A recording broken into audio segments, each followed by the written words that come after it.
particle of mass m moves in a one dimension in the potential v of x equal to kx power 4. Here the k is a spring constant that is greater than or equal to 0.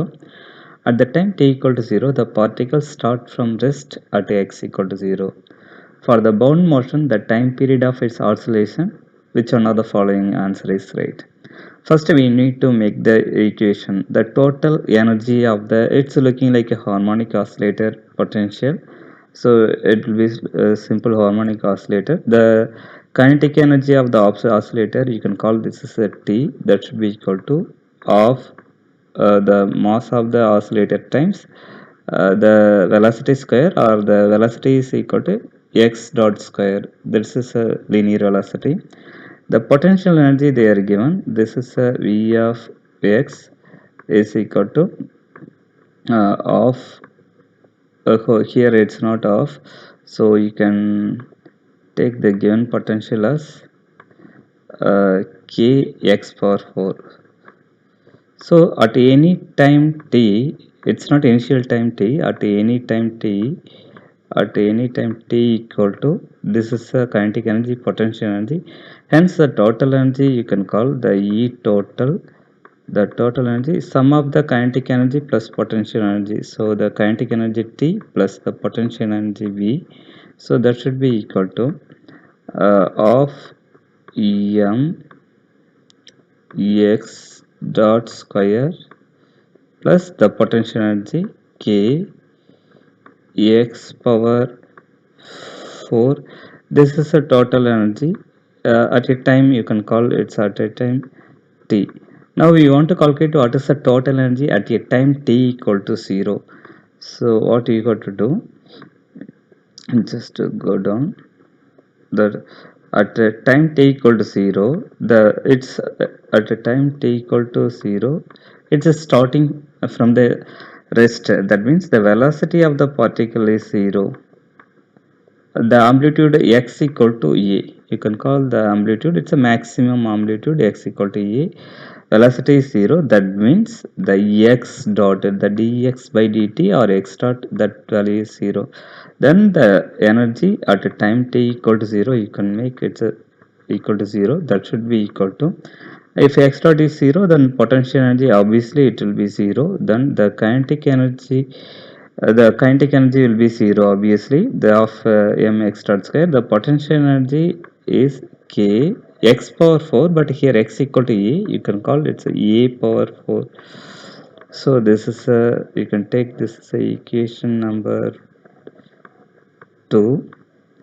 The first equation we found at any time, the total energy of the harmonic oscillator, it will be equal to so according to the energy conservation, whether the energy at any time t or initial time t equal to 0, the total energy is conserved quantity.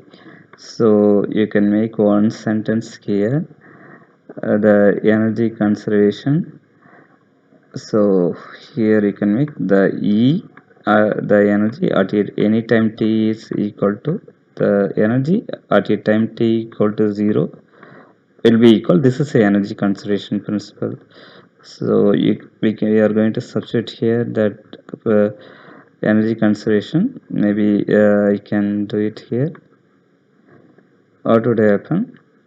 We can go a little bit up, but we can make it from here.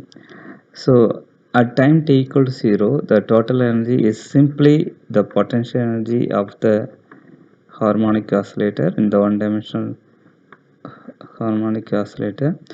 Then this should be equal to the total energy at any time t of m x dot square plus k x power 4.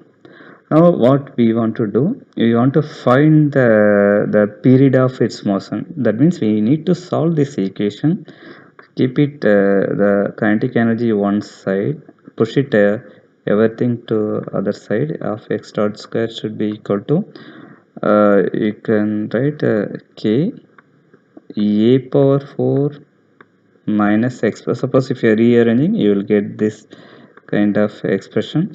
Now we want to again rearrange, keep it x dot 1 square then push it the k here it m goes to denominator, then 2 goes to in the numerator. It will be equal to a power 4 minus x power 4. Now if you are taking the square root on both sides, then the left hand side x dot, it will become dx by dt. This should be equal to square root of 2k by m. It's a power 4, the maximum amplitude at a time t equal to 0, that is a power 4. Then amplitude at any time, it's x power 4. Rearrange the variable x variable one side and then time variable other side. If you are rearranging, you will get the dx divided by the square root of a power 4 minus x power 4. It should be equal to square root of 2k by m into dt. Now we need to solve this equation, because the right hand side we have to integrate about the time. That means the from the initial time to initially the time t equal to 0, some final time you can call it's maybe capital T, it doesn't matter. Then left hand side also we need to integrate. Before that we want to the initial amplitude, it should be equal to EA. Then final amplitude you can call it 0. Maybe right now I don't want to put any limiting cases. For the solving this one, the right hand side is so simple. It will give square root of some constant, the spring constant divided by the mass of the oscillator times it's a simple integration. You can call it's a period of oscillation. The left hand side we want to integrate. So at time t equal to 0, you can call amplitude is a, and then at time t equal to t you can call it the amplitude goes to 0. Before that we need to rearrange, we need to look at this integration. We want to look at in terms of amplitude, because the answer is the period of oscillation in terms of amplitude. So you don't want do the integration, just you can look at the amplitude variation in terms of the time period of oscillation. For that purpose we are going to use the substitution method. What do you do? I mean, take the x equal to some amplitude x equal to 8 times like sine theta. So this will give the dx equal to, the dx would be 8 times cos theta d theta. So if you substitute this value in the left hand side of the equation, it will be integral of the dx equal to a cos theta